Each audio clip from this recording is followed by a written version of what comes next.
کربلا کا واقعہ اسلامی تاریخ کا ایک انتہائی اہم اور دلخراش باب ہے جو حق، صبر اور قربانی کی ایک لازوال داستان ہے۔ یہ واقعہ 61 ہجری 680 عیسوی میں پیش آیا اور اس نے اسلامی دنیا پر گہرے اور دیرپا اثرات مرتب کیے۔ حضرت محمد کی وفات کے بعد اسلامی خلافت کا نظام قائم ہوا جس میں خلفائے راشدین نے عدل و انصاف کے ساتھ حکومت کی۔ تاہم وقت گزرنے کے ساتھ ساتھ خلافت موروثی بادشاہت کی شکل اختیار کرتی گئی۔ حضرت امیر معاویہ کی وفات کے بعد ان کے بیٹے یزید نے حکومت سنبھالی۔ یزید اپنے فسق و فجور، شراب نوشی اور اسلامی تعلیمات سے انحراف کے لیے مشہور تھا۔ اس نے اسلامی اصولوں کو پامال کیا اور کھلے عام گناہوں کا ارتکاب کرتا تھا۔ یزید نے اقتدار سنبھالنے کے بعد مدینہ منورہ کے چند اہم شخصیات سے بیعت کا مطالبہ کیا، جن میں نواسہ رسول حضرت امام حسین علیہ السلام بھی شامل تھے۔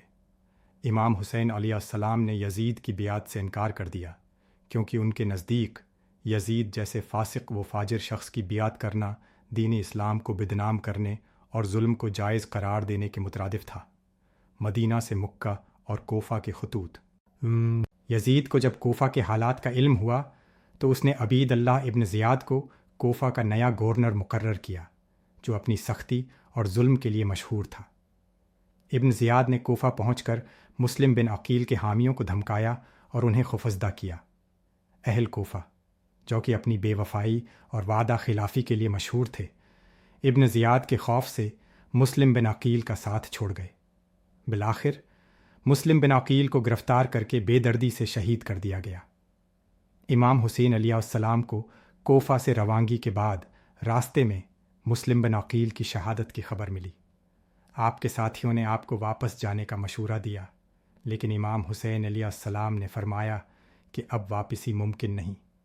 آپ نے اپنے عزم کا اظہار کرتے ہوئے کہا کہ وہ حق کی خاطر کسی بھی قربانی سے دریغ نہیں کریں گے۔ 2 محرم الحرام 61 ہجری کو امام حسین علیہ السلام کا قافلہ کربلا کے میدان میں پہنچا۔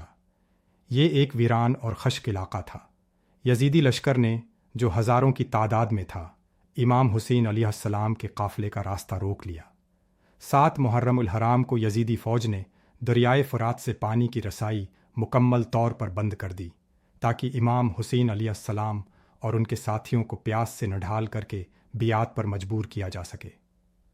اس کے بعد کے 3 دن امام حسین علیہ السلام کے قافلے کے لیے شدید آزمائش کا باعث بنے، خاص طور پر بچوں اور خواتین کے لیے پیاس کی شدت ناقابل برداشت تھی۔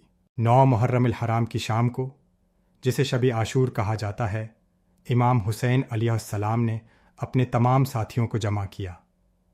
آپ نے انہیں ایک آخری موقع دیا کہ وہ رات کی تاریکی میں واپس چلے جائیں کیونکہ دشمن صرف ان کی جان کا خواہاں تھا، لیکن امام حسین علیہ السلام کے وفادار ساتھیوں نے یہ پیشکش ٹھکرا دی اور سب نے ایک آواز ہو کر کہا کہ وہ آپ کو تنہا نہیں چھوڑیں گے اور آپ کے ساتھ ہی جام شہادت نوش کریں گے۔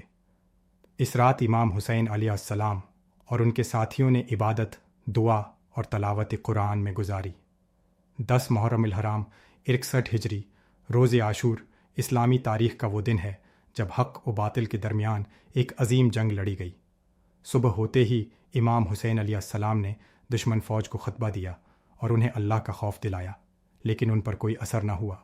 جنگ کا آغاز ہوا اور امام حسین علیہ السلام کے ساتھی ایک ایک کر کے میدان میں اترے اور بے مثال شجاعت کا مظاہرہ کرتے ہوئے جام شہادت نوش کیا۔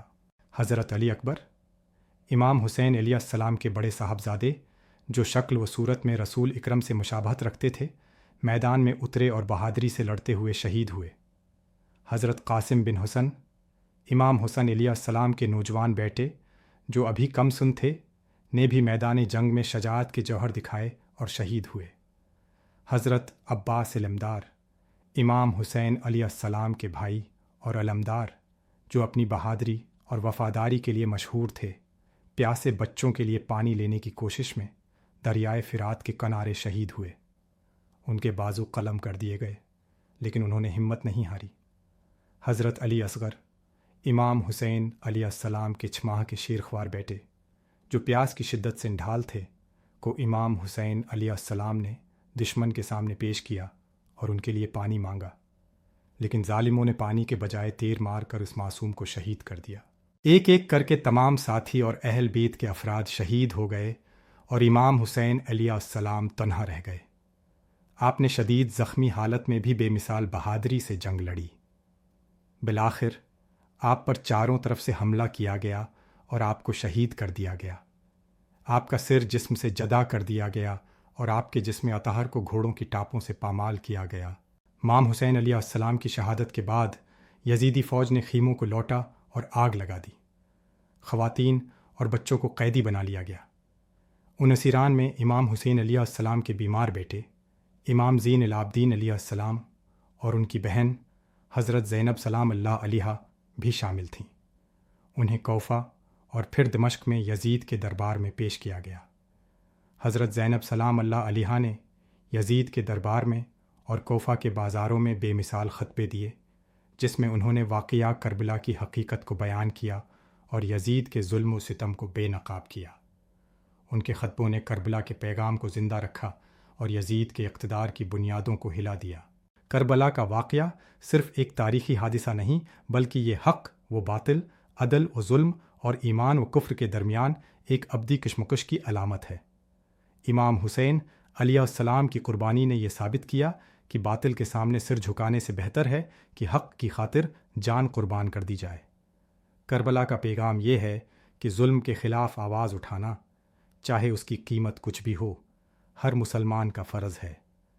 یہ واقعہ آج بھی دنیا بھر کے مسلمانوں کو ظلم کے خلاف جدوجہد کرنے اور حق پر ثابت قدم رہنے کی ترغیب دیتا ہے۔